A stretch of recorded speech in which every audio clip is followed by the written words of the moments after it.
예수의 제자들은 예수 그리스도에 관하여 말하였으며 예수께서 죽은 자 가운데서 부활하셨다고 증언하였습니다.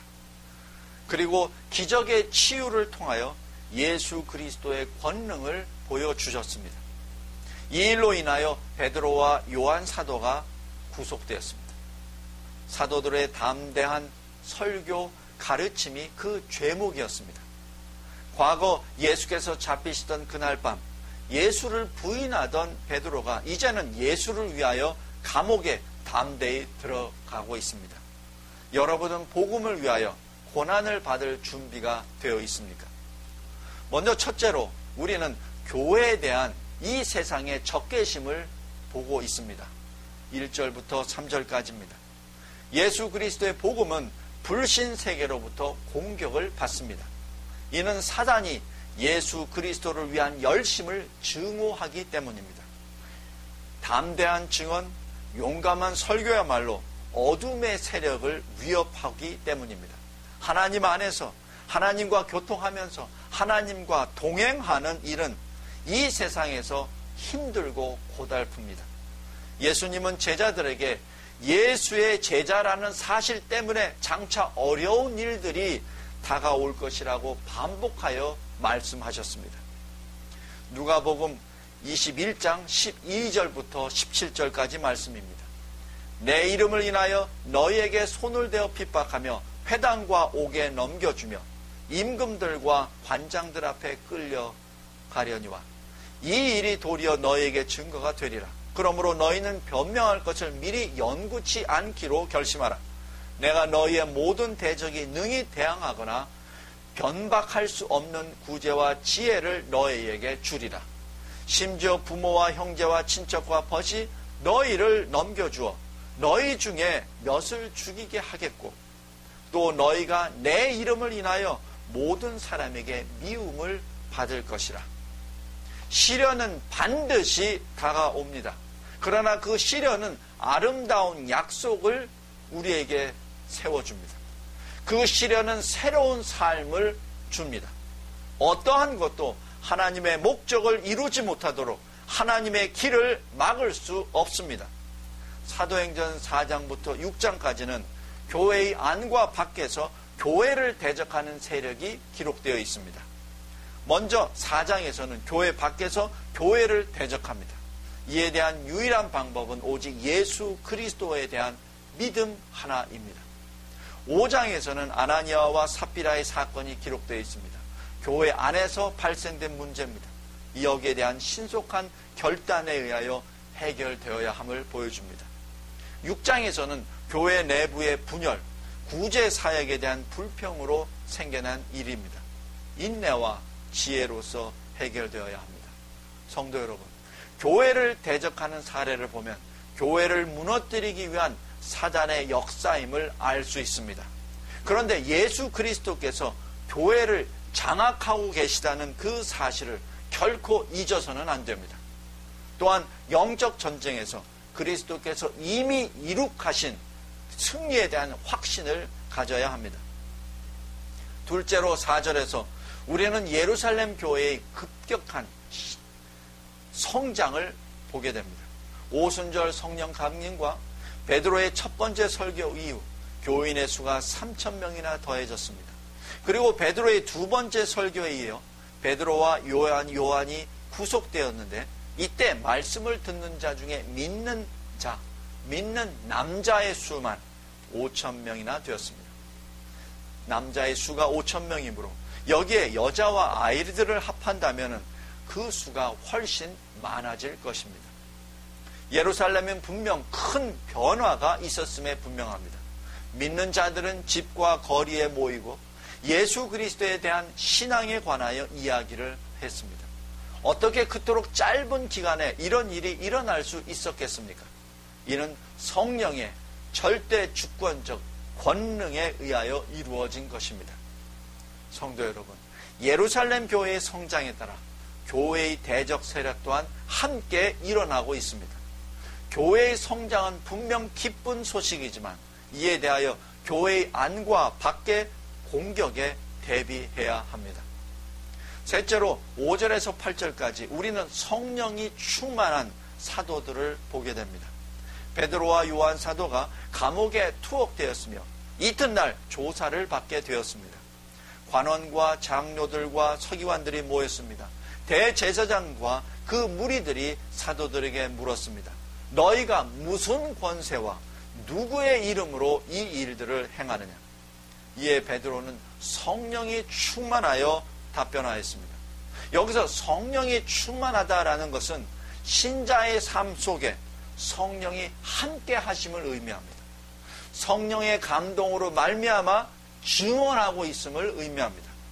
베드로는 성령이 충만하여 용기와 담대함으로 증언을 할 수 있었습니다. 에베소서 5장 18절에 성령의 충만함을 입으라는 사도 바울의 권면의 말씀이 있습니다. 이는 복음 선포를 위한 것이요 지속적이며 진행 중인 것을 의미합니다. 단 한 번의 일회적인 사건이 아니라는 뜻입니다. 신문을 받을 때, 시련을 받을 때 성령께서 우리에게 인내하도록 하시고 대적들에게 대항할 수 있도록 능력을 주십니다. 성령이 그래서 우리의 도우심입니다. 우리가 무슨 말을 해야 할지 분명하지 못할 때 성령께서 우리를 도울 것이라 약속하셨습니다. 우리가 더 이상 인내할 수 없다고 생각되는 그 상황 하에서 성령께서 오시어 우리를 채우시고 우리에게 힘을 주십니다. 성도 여러분, 교회의 성장은 성령의 역사입니다. 또한 시련 속에서 베드로가 담대하게 증언할 수 있는 것 또한 성령의 역사입니다. 넷째로 8절부터 12절까지 우리는 사도들의 대응 모습을 봅니다. 베드로는 어떻게 무엇을 답변했습니까? 베드로는 잡히기 전에 설교하였던 내용 그대로 전했습니다. 예수 그리스도의 복음을 분명하고 담대하게 설교하였습니다. 베드로의 이 자세가 담대함과 용기의 좋은 예가 됩니다. 성령에 충만하여 베드로는 자기의 생명을 내려놓고 복음을 선포하였습니다. 이로 인하여 산헤드린 공회는 분노하게 되었습니다. 이것이 사도행전에 기록된 베드로의 세 번째 설교입니다. 9절에서 10절까지 말씀입니다. 만일 병인에게 행한 착한 일에 대하여 이 사람이 어떻게 구원을 얻었느냐고 오늘 우리에게 질문하면 너희와 모든 이스라엘 백성들은 알라. 너희가 십자가에 못 박고 하나님이 죽은 자 가운데서 살리신 나사렛 예수의 이름으로 이 사람이 건강하게 되어 너희 앞에 섰느니라. 또 베드로 사도는 베드로전서 3장 15절에 이렇게 말씀합니다. 너희 속에 있는 소망에 관한 이유를 묻는 자에게 대답할 것을 항상 예비하라. 우리 크리스찬들은 늘 천국 소망을 가진 자들입니다. 그래서 우리에게 언제든지 누구든지 우리에게 묻습니다. 너희가 가지고 있는 소망이 무엇이냐? 성도 여러분, 크리스찬으로서 그 소망에 대한, 우리가 가지고 있는 소망에 대하여 언제든지 말할 수 있어야 합니다. 베드로는 지금 그 말을 하고 있는 것입니다. 이 말을 하기 전에 베드로는 먼저 예수의 십자가형에 대한 책임을 산헤드린 공회에 돌려 지금 증언하고 있습니다. 이는 베드로가 단지 사실에 대하여 말했을 따름입니다.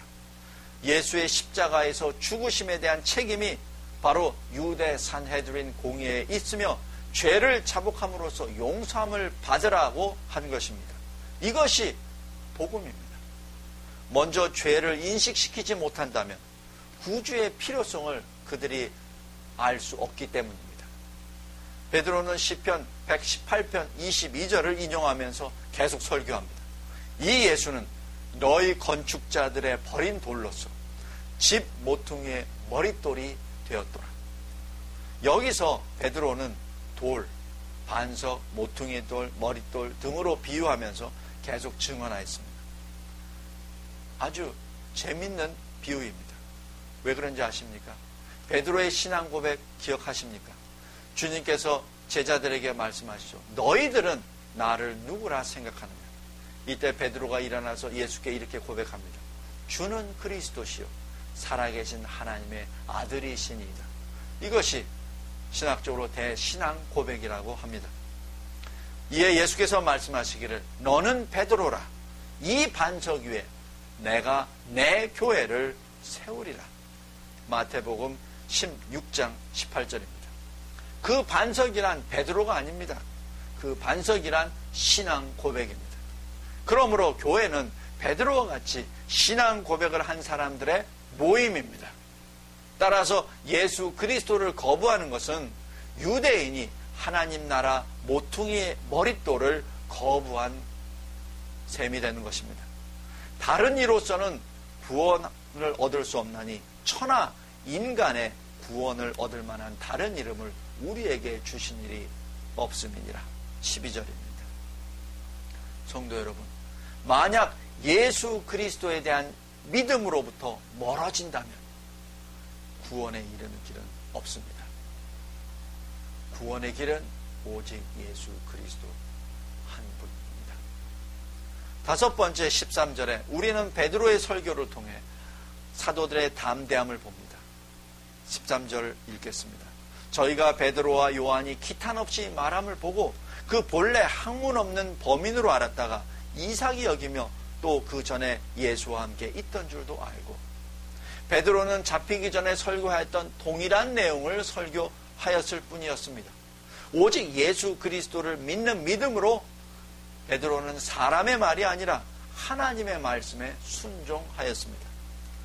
이것이 성도 여러분, 저와 여러분 모든 크리스천들이 감당해야 될 사명입니다. 그리스도께서 우리를 부르신 이유가 바로 여기에 있습니다. 우리는 사도들을 벌하지 못하는 유대 당국자들을 바라봅니다. 산헤드린 공의의 당국은 사도들을 벌할 방법을 찾지 못했습니다. 왜 그렇습니까? 왜냐하면 백성들 때문입니다. 그 백성들 모든 사람이 그 된 일을 보고 하나님께 영광을 돌리고 있지 않습니까? 이 표적으로 병 나은 사람이 벌써 40여 세나 돼 있는 사람이 옆에 서 있지 않습니까? 그러니 어찌 벌을 할 수 있겠습니까? 산헤드린은 베드로와 요한이 기탄 없이 말함을 보고 놀라버렸습니다. 사도들은 복음을 유대인들에게 선포하였습니다. 이는 복음을 선포하라는 명령을 받았기 때문입니다. 그리고 사도들은 학문이 없는 범인들이었다라고 기록하고 있습니다. 그들은 당시 랍비의 어느 신학교에서 공부한 적도 없습니다. 성경 해석학을 공부한 적도 없습니다. 그러나 성경은 구원을 얻기 위한 지식을 얻기에 충분합니다. 웨스트민스터 신앙고백서 1장 7절에 이렇게 기록합니다.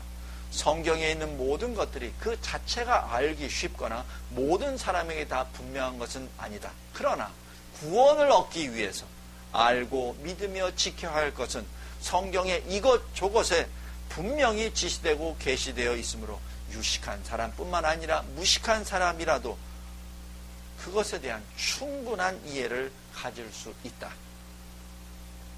지금 사도들은 그 전에 예수와 함께 있었다는 사실을 지금 유대 당국들이 알고 있었습니다. 사도들은 예수로 말미암아 삶이 바뀌었습니다. 사도들의 설교 내용은 예수에 관한 것이었으며 예수와 함께 있었던 일들이었습니다. 사도들은 그리스도를 중심으로 증언하였으며 불신자들까지도 이를 알게 되었습니다. 사도들이 말합니다. 우리는 보고 들은 것을 말할 수밖에 없다. 말하지 아니할 수 없다. 성도 여러분, 하나님을 순종하는 본분을 흔들 세력, 흔들 자는 아무도 없습니다. 그러나 이 세상에서 감당해야 될 복음 사역에는 신실함과 용기가 반드시 필요합니다. 우리는 종말의 시대에 살고 있습니다. 우리는 공허와 혼돈과 흑암 중에 살고 있습니다. 하나님이 말씀하십니다. 빛이 있으라. 그리고 빛이 있었습니다. 그 빛이 어두움을 비추고 있습니다. 지금 우리는 그 빛, 그 참빛 예수 그리스도의 증인입니다. 그래서 우리는 보고 들은 것을 말하지 않을 수 없습니다. 성령 하나님이 베드로와 요한에게 베푸신 동일한 담대함을 우리에게 허락해 달라고 기도하시기 바랍니다. 기도하겠습니다.